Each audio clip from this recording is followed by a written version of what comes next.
ये हमारे क्रिस्ती जीवन का एक बहुत अहम हिस्सा होना चाहिए।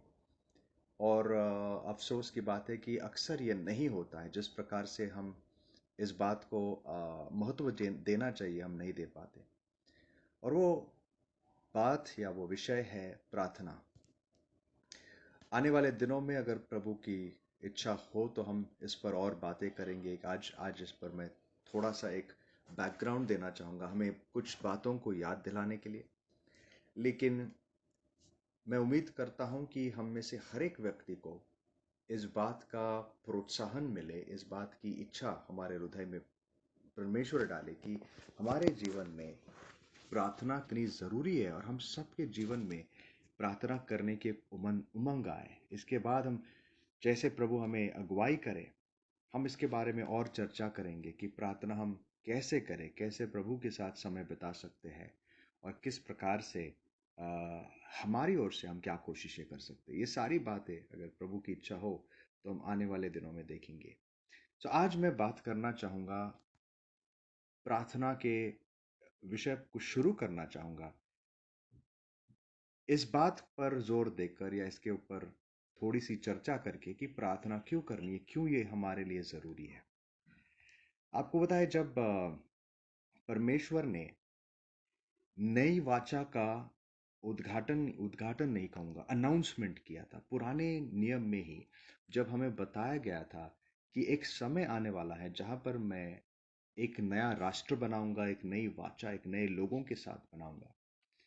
तो उस समय उस राष्ट्र के विषय, उस वाचा के विषय कुछ भविष्यवाणी और कई सारी भविष्यवाणियां प्रभु ने दी। उनमें से एक भविष्यवाणी हमें जकराया की किताब में, जकराया उसके 12 अध्याय में मिलती। आइए उसको पढ़ के आज के स्टडी को शुरू करते हैं। जकराया चैप्टर 12, जकराया उसका 12वां अध्याय और 10 वचन हमें यहाँ पर क्या बताया गया है देखते हैं। परमेश्वर की ये वाणी है।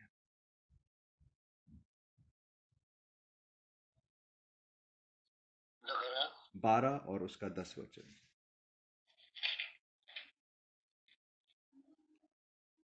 मैं दाऊद के घराने और यरूशलेम के निवासियों पर अपना अनुग्रह करने वाली और प्रार्थना सिखाने वाली आत्मा उंडेलूंगा।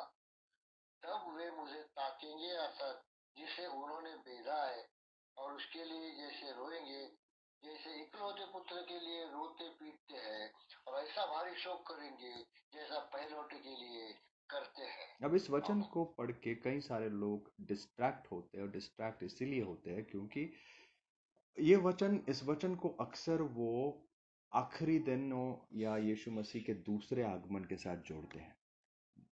और क्योंकि ये आज मेरा विषय नहीं है, मैं उस बात पर ज़्यादा गहराई से नहीं जा पाऊंगा।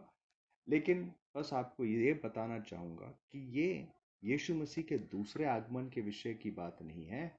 ये यीशु मसीह के पहले आगमन के बाद, जब यीशु मसीह अपने बलिदान को देकर जब उनका पुनरुत्थान हुआ और नई वाचा की शुरुआत होती है, उस समय की ये भविष्यवाणी है जो जकरया नबी के द्वारा परमेश्वर ने दी।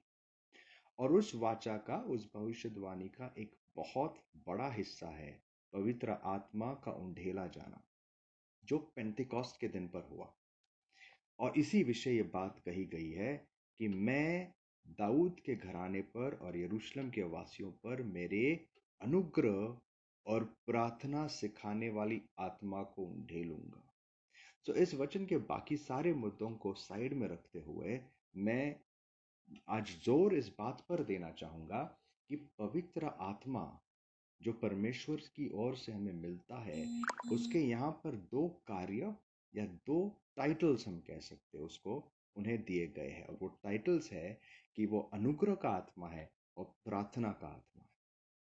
अर्थात हमारा जो रिश्ता है, इस नए वाचा का जो पूरा आधार है, पवित्र आत्मा में जो नया जीवन हमें मिलता है, उस जीवन का एक बहुत बड़ा हिस्सा अनुग्रह और प्रार्थना है। और ये दोनों चीजें जुड़ी हुई है। पवित्र आत्मा जब हमारे हृदय में आता है, वो हमारे जीवन में बहुत सारी चीजें करता है। और उन बहुत सारी चीजों में जो कई सारे उसके महत्वपूर्ण कार्य है, उनमें से एक कार्य है हमें प्रार्थना सिखाना। रोमकरास 8वां अध्याय हमें कहता है कि आइए उसको पढ़ ही लेते हैं। रोमकरास 8वां अध्याय और उसके लेट्स रीड वर्स 27,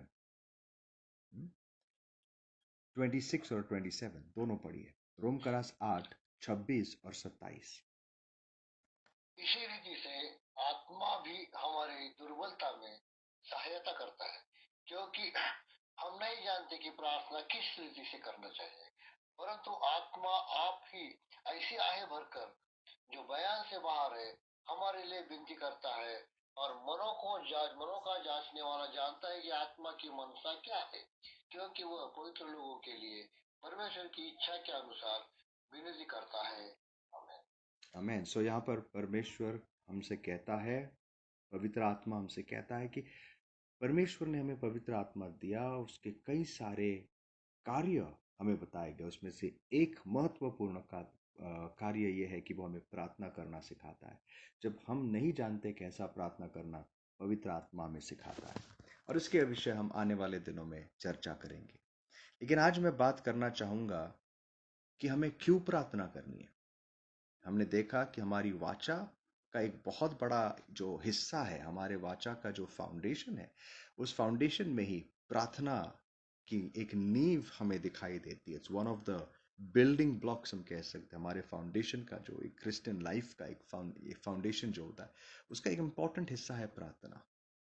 और इसीलिए आइए इस बात पर थोड़ा सा सोचते हैं कि क्यों एक विश्वासी को प्रार्थना पर जोर देना चाहिए, क्यों हमें प्रार्थना के विषय अधिक सोचना चाहिए, क्यों ज़्यादा प्रार्थना करनी चाहिए।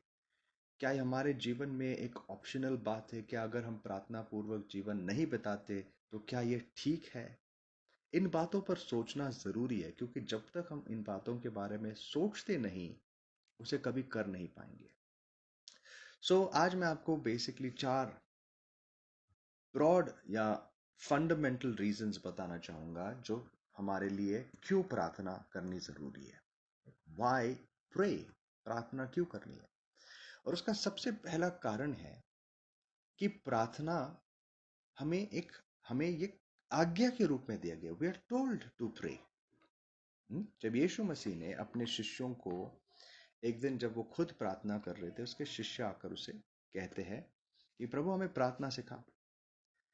और लूक के 6वें अध्याय में वो उन्हें प्रार्थना सिखाते हैं। वो ये नहीं कहते कि ये तुम्हारे लिए नहीं है, या प्रार्थना कुछ खास लोगों के लिए। प्रभु को ये बहुत भाया, बहुत अच्छा लगता है जब उसके बच्चे प्रार्थना में दिलचस्पी दिखाते हैं।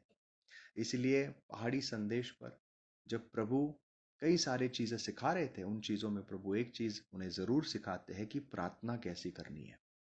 मत्ती के 6वें अध्याय 9 से 13 में हम सब जानते हैं, हमें वो आदर्श प्रार्थना, मॉडल प्रेयर प्रभु ने दी, जिसको आज हम आप फादर या प्रभु की प्रार्थना करके जानते हैं। बट उसके अलावा हमें कई बार, इनफैक्ट बार बार, हर न्यू टेस्टामेंट बुक में इस बात को हमें याद दिलाया जाता है। जैसे कि पहला थेसलोनिका उसका 5वां अध्याय 17 वचन पढ़िए ब्रदर। पहला थेसलोनिका उसका 5वां अध्याय और उसके 17 वचन में लिखा है, pray without seizing.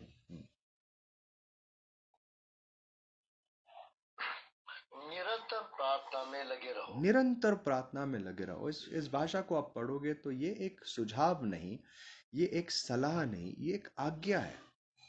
It is a command. निरंतर प्रार्थना में लगे रहो। वैसे ही एफीस करास उसका 6वां अध्याय और 18 वचन हमें कहता है। एफीस करास 6वां अध्याय और 18 वचन, हर समय और हर प्रकार से प्रार्थना में, आत्मा में प्रार्थना और विनती करते रहो, और इसीलिए जागते रहो कि सब पवित्र लोगों के लिए लगातार विनती किया करो। हर समय और हर स्थिति में, हर समय और हर प्रकार के परिस्थिति में तुम प्रार्थना करते रहो। स्टे अलर्ट, जागरूक रहो, और हर समय हर प्रकार की विनतियों के लिए प्रार्थना करो, जरूरत के लिए प्रार्थना करो।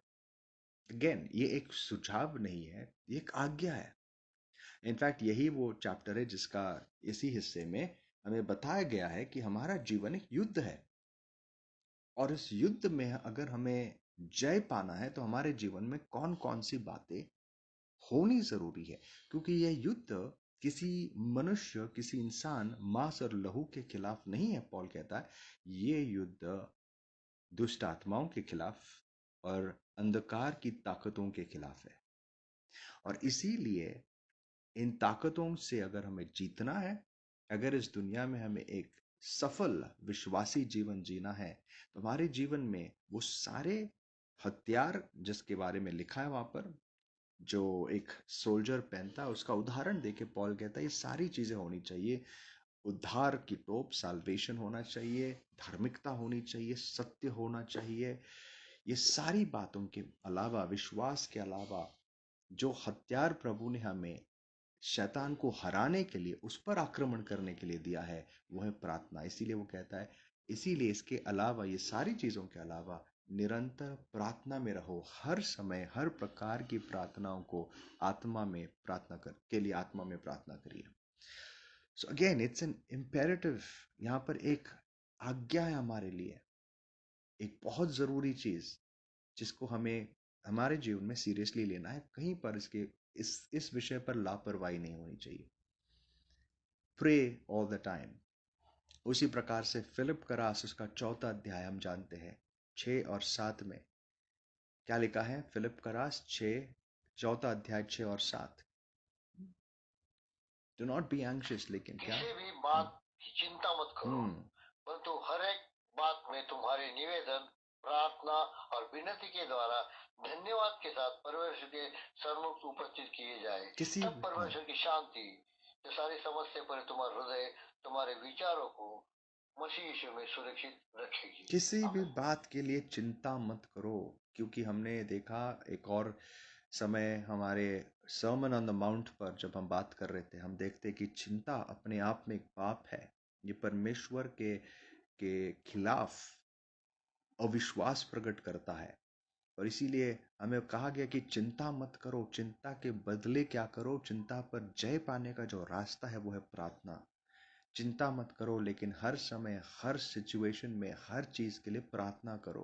तुम्हारी विनतियां परमेश्वर के सामने लाओ, तुम्हारी चिंताओं को प्रार्थना में बदलो। तब तुम्हारी चिंताएं अपने आप खत्म हो जाएगी, नष्ट हो जाएगी, और चिंता के बदले तुम्हारे हृदय में शांति आएगी।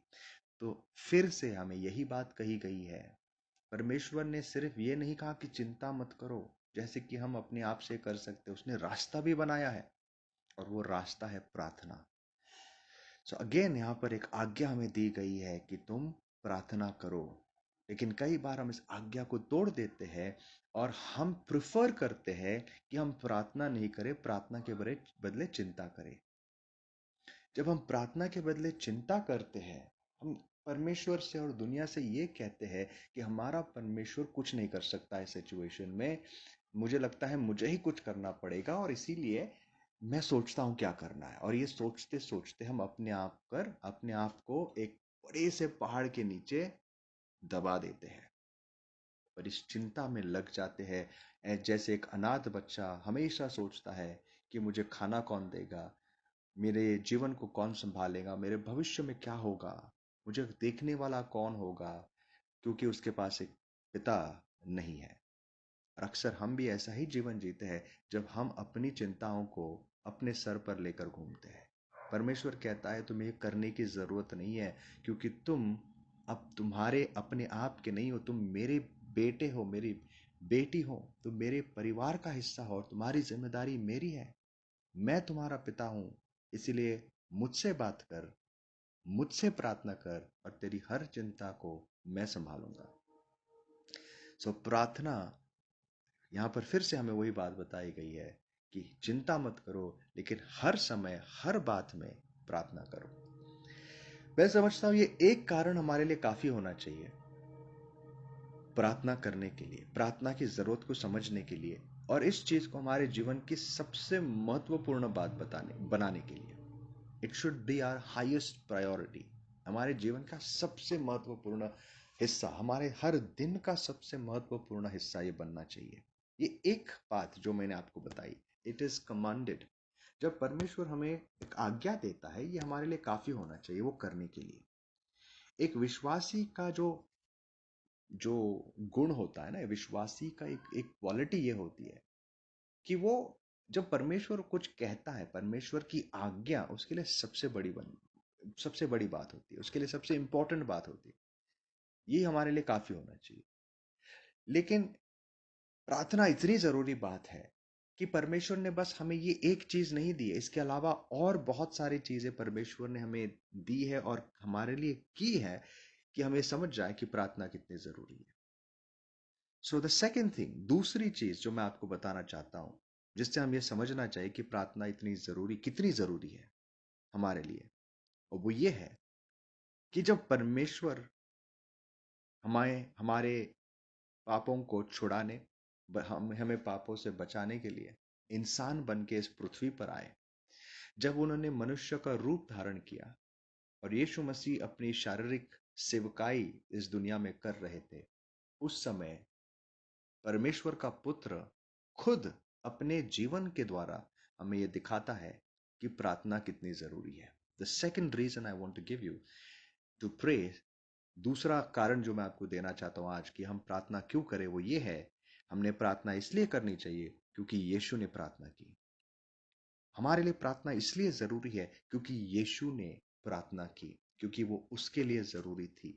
अगर यीशु मसीह जो परमेश्वर का पुत्र था, जो खुदावन खुद इंसान बन के आए, और उनके लिए शरीर में जीने के समय अगर प्रार्थना इतनी जरूरी थी, तो ये एक और बात है हमें चिताने के लिए, हमें दिखाने के लिए कि हमारे जीवन में प्रार्थना कितनी जरूरी है। ये हमारे जीवन में हमें समझ में आना चाहिए कि अगर यीशु मसीह प्रार्थना के बिना एक सफल जिंदगी जी नहीं सकते थे, परमेश्वर होने के बावजूद, जरा सोचिए आपके लिए और मेरे लिए प्रार्थना और कितनी महत्वपूर्ण होनी चाहिए। How much more important should it be for us. तो ये बात एक और ऐसी बात है जो अपने आप में हमें इसका इंपॉर्टेंस समझाती है। मार्कुस उसका पहला अध्याय 35 वचन हमें कहता है, मार्क चैप्टर 1 वर्स 35, यीशु मसीह सुबह उठकर, जब उन्होंने सेवकाई, रात भर सेवकाई कर रहे थे, और अगली सुबह उन्होंने देखा कि एक और दिन शुरू होने वाला है, इस दिन में कुछ भी करने के पहले मैं क्या करूं, पढ़िए भाई, मिला तो आपको। भोर को दिन निकलते बहुत पहले वह उठकर निकला और एक जंगली स्थान में गया और वहां प्रार्थना करने लगा। भोर को दिन निकलने के बहुत पहले वो एक ऐसी जगह गया जहां पे वो अकेला था और प्रार्थना करने लगा, अपने पिता से वो बात करने लगा। यही बात हमें लूक के 5वें अध्याय और 16 वचन में बताई गई है। फिर से यीशु मसीह सेवकाई के बाद जब बहुत सारी भीड़, बहुत सारे लोग उसके पास आने लगे, वो उस भीड़ से कभी प्रभावित नहीं हुआ। उसने ये नहीं सोचा यार मुझे कितना काम है, ये सब काम इम्पोर्टेंट है। ऑफ कोर्स इम्पोर्टेंट काम है, कई लोगों की जिंदगियां दांव पर थी।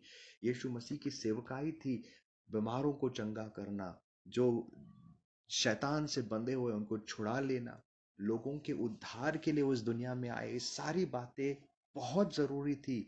लेकिन यीशु मसीह हमें ये दिखा रहे थे कि इतनी जरूरी बातें भी प्रार्थना के मुकाबले सेकेंडरी बन जाती है, क्योंकि प्रार्थना के बिना हम कुछ नहीं कर सकते। सेवकाई जितनी इंपॉर्टेंट होती है, याद रखना सेवकाई बहुत जरूरी होती है, हमें परमेश्वर की सेवा करना है, बहुत बड़ी बात है। लेकिन सेवकाई से भी ज्यादा जरूरी है प्रार्थना, क्योंकि प्रार्थना के बिना आप सेवकाई नहीं कर सकते।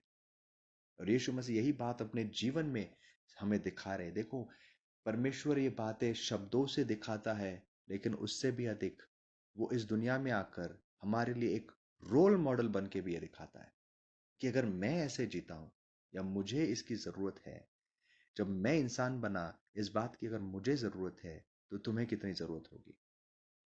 यही बात लूक 6:12 में वर्सेस आप लिख सकते हैं। लूक 5:16 मैंने बताया, उसके बाद लूक 6:12 में यीशु मसीह एक पूरी रात प्रार्थना में बिताए, क्योंकि अगले दिन उन्हें अपने सेवकाई के लिए, अपने इस मिशन के लिए, अपने इस शारीरिक दुनियावी जो उनकी सेवा थी, उसके लिए 12 अपोस्टल चुनने थे।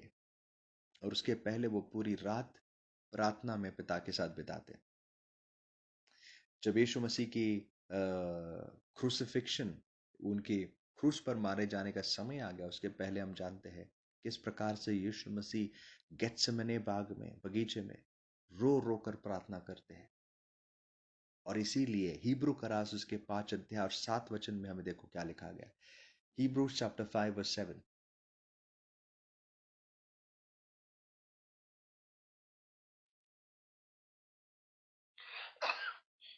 यीशु ने अपने देह में रहने के दिनों में ऊंचे शब्द से पुकार पुकार कर और आंसू बहा बहा कर उससे जो उसको मृत्यु से बचा सकता है प्रार्थना और विनती की और भक्ति के कारण उसकी सुनी गई। यीशु मसीह अपने शरीर के दिनों में ऊंची आवाज में रो रो कर प्रार्थना करते थे।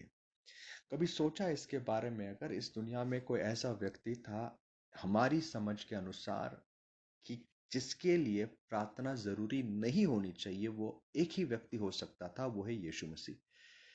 कि वो परमेश्वर था। हाँ, वो इंसान बन के आया, लेकिन वो परमेश्वर था, इंसान बना। और क्यों उसे प्रार्थना करने की जरूरत है? लेकिन दोस्तों, वही परमेश्वर हमें यह सिखाता है कि जब वो परमेश्वर इंसान बन के आया, उसे भी प्रार्थना के बिना कुछ प्राप्त नहीं हुआ। पिता से जब वो प्रार्थना करता था, हर चीज के लिए वो प्रार्थना करता था, और उसके द्वारा उसे अनुग्रह मिलता था, उसे सामर्थ्य मिलता था। क्योंकि उस समय वो परमेश्वर हुआ था, परमेश्वर था लेकिन इंसान बना था। और इंसान बन के उसने अपने परमेश्वरत्व के सारे गुण पीछे छोड़ दिए थे, क्योंकि उसे हमारी जैसी जिंदगी जीनी थी।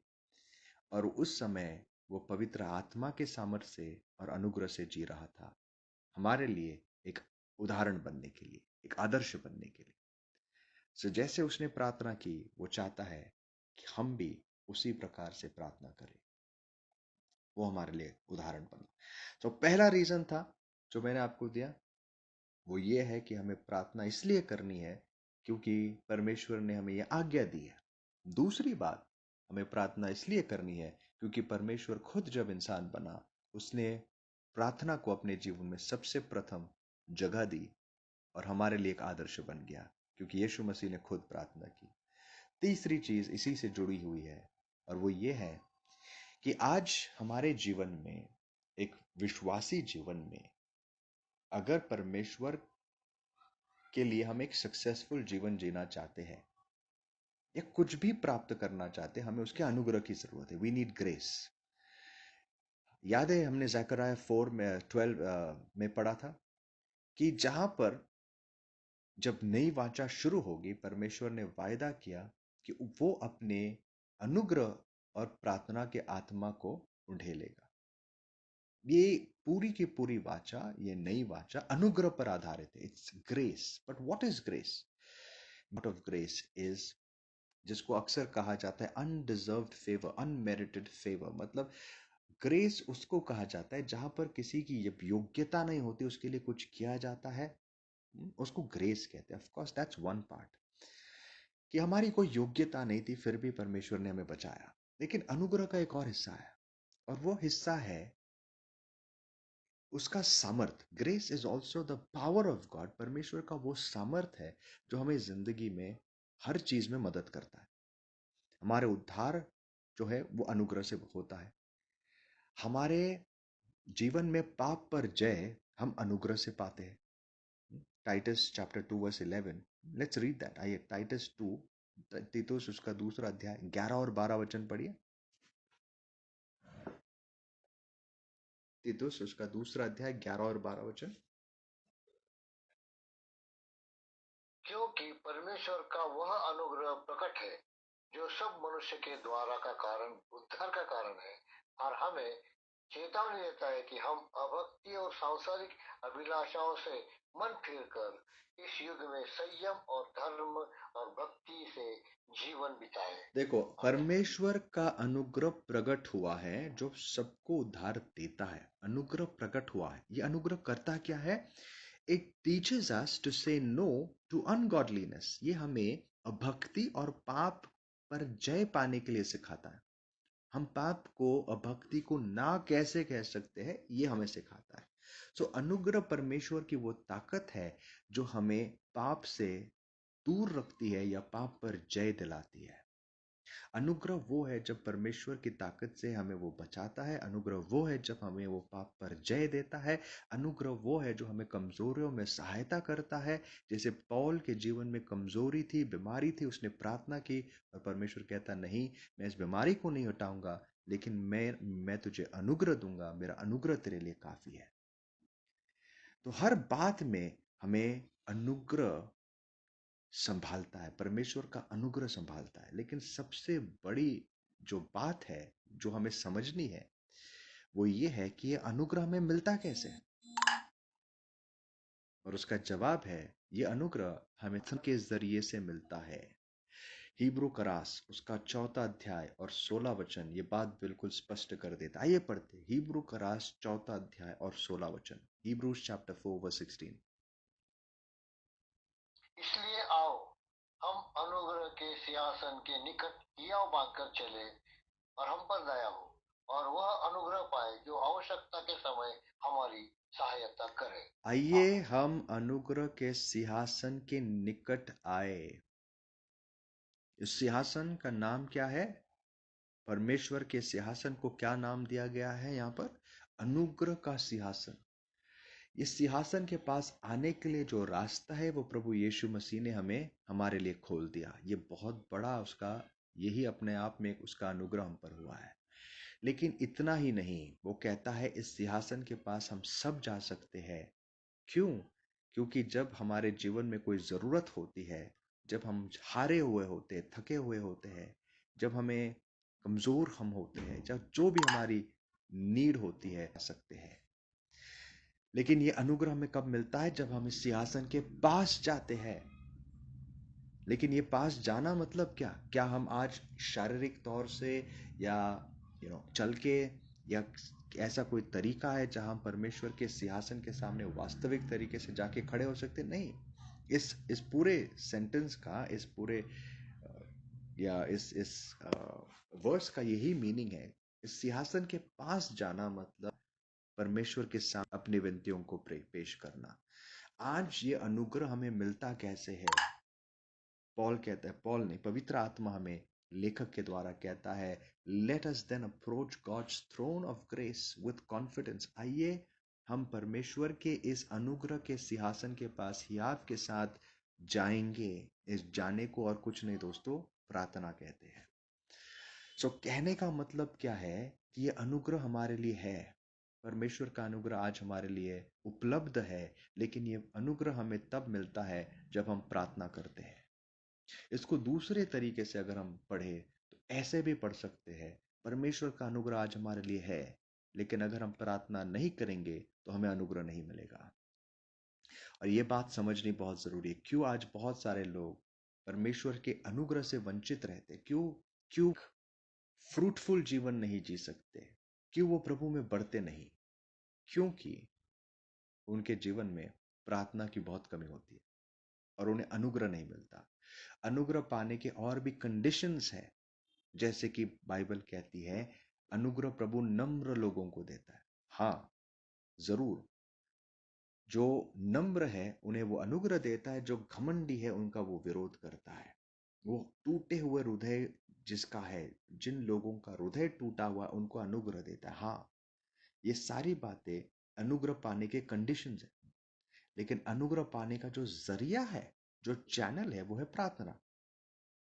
ऑफ कोर्स हम नम्र हो सकते हैं, हमारा दिल टूटा हुआ हो सकता है, लेकिन इस अवस्था में अगर मैं प्रार्थना नहीं करूं, मेरा हृदय टूटा हुआ है लेकिन मैं बस बैठकर रो रहा हूं, मैं अपने जीवन को कोस रहा हूं, मैं अपने जीवन में ये जानता हूं कि मैं कितना एक गया गुजरा इंसान हूं, मेरी कोई योग्यता नहीं है, मैं इस परिस्थिति में आ चुका हूं, इस कंडीशन में आ चुका हूं कि ये बातें मुझे समझ आती है. लेकिन अगर मैं उस अनुग्रह के सिंहासन के पास नहीं जाऊं, मैं प्रार्थना नहीं करूं, तो मुझे कोई अनुग्रह नहीं मिलेगा.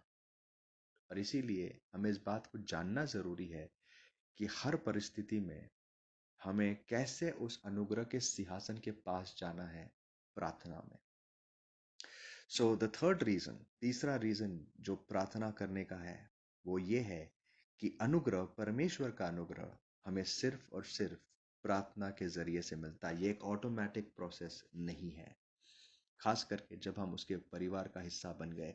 इसीलिए प्रभु ने हमें पहले ही ये बताया, मांगो तो मिलेगा, ask and you shall receive. जब हम मांगते हैं हमें मिलता है।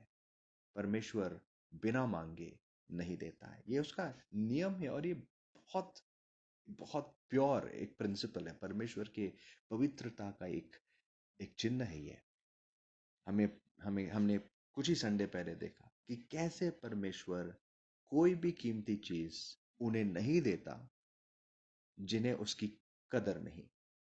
और वो हमसे भी यही अपेक्षा करता है कि हम भी ऐसा ही बर्ताव करें, हम भी किसी को ऐसी कीमती चीज न दे जिसको उसकी कदर नहीं। So we need to pray because prayer is a conduit of grace. परमेश्वर से हमें प्रार्थना इसलिए करनी है क्योंकि प्रार्थना अनुग्रह का एक जरिया है। और आज के लिए जो चौथा और जो आखिरी रीजन मैं देना चाहूंगा कि क्यों हमारे लिए प्रार्थना जरूरी है, वो ये है क्योंकि प्रार्थना परमेश्वर के साथ हमारे रिश्ते को जोड़कर और नजदीक बनाता है। जेम्स चैप्टर 4 वर्स 8 में हमें बताया गया है, याकूब उसका चौथा अध्याय और 8 वचन पढ़िए। याकूब अध्याय और 8 वचन। परमेश्वर के निकट आओ तो वह भी तुम्हारे निकट आएगा। हे पापियों, अपने हाथ शुद्ध करो। हे दुचित्ते लोगों, अपने हृदय को पवित्र करो। दुखी हो और शोक करो और रो, तुम्हारे ऐसे शोक में और तुम्हारा आनंद उदासी में बदल जाए। प्रभु ठीक के है। सामने दीन बनो तो वह तुम्हें शिरोमणि बनाएगा। बस ये पहले सेंटेंस पर आप थोड़ा फोकस करना। परमेश्वर के निकट आओ तो वो तुम्हारे निकट आएगा। Draw near to God and he will draw near to you. ये निकट आना एक किस चीज को दर्शाता है?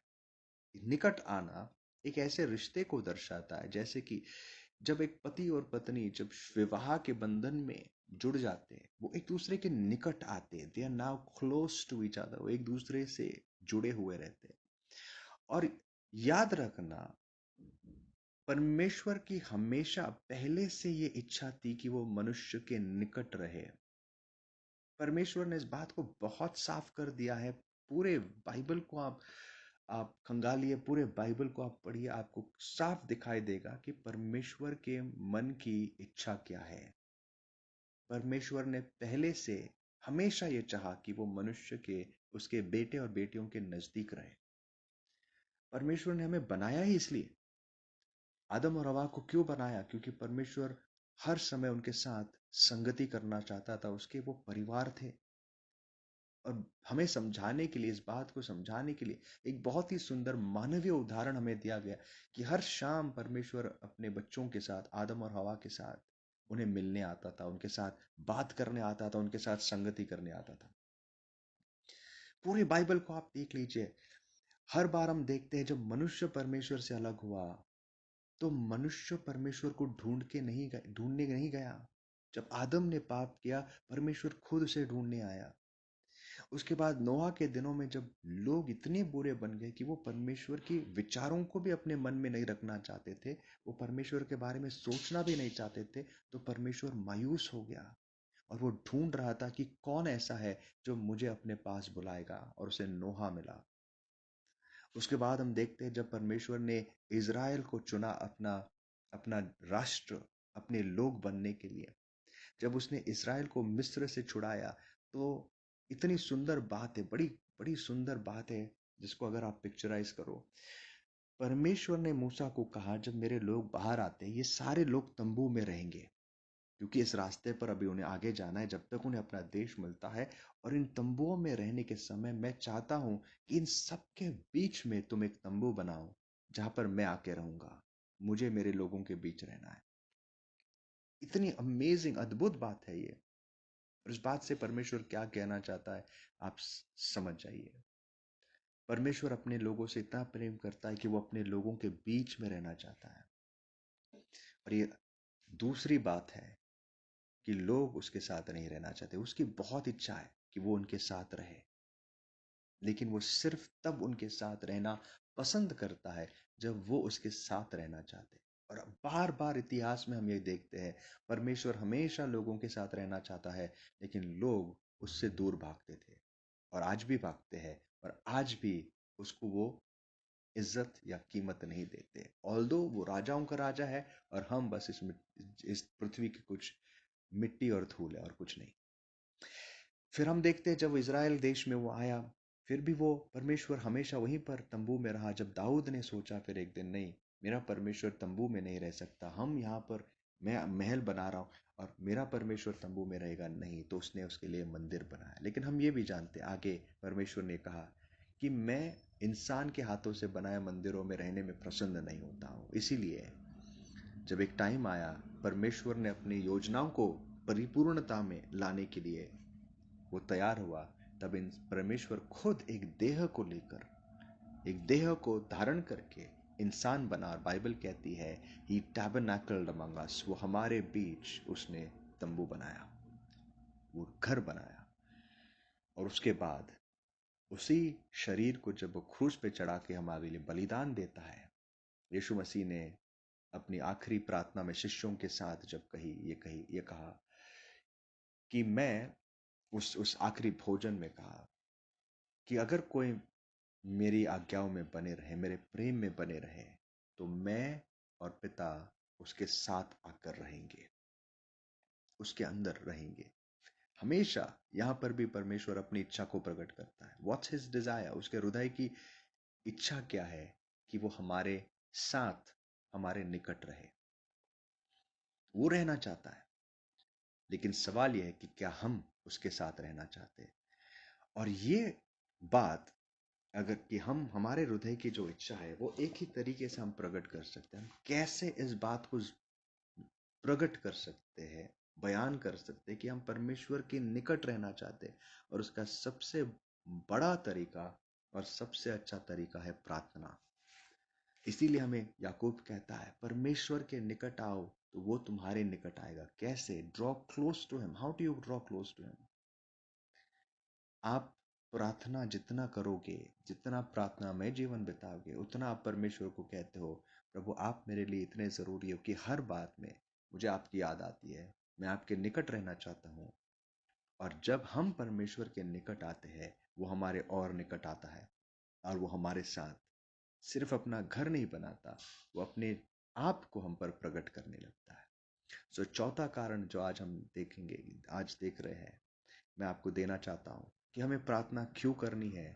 इसलिए करनी है क्योंकि हमारा ये प्रार्थना परमेश्वर के साथ हमारे रिश्ते को गहरा बनाता है। It builds up our relationship with God.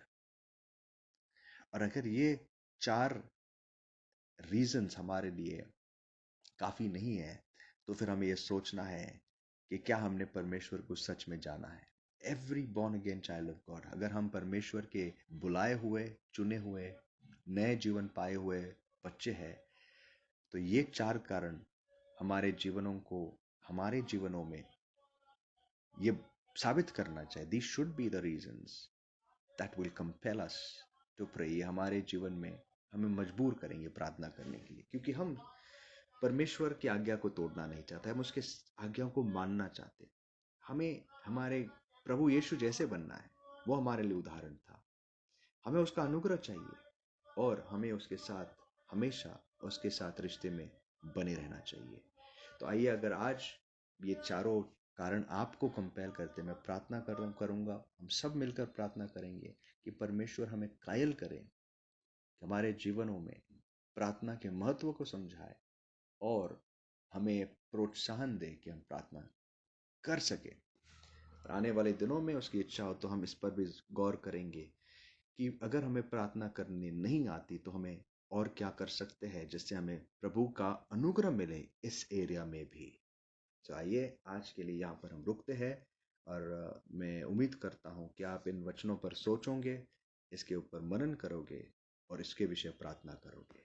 आइए प्रार्थना करते हैं।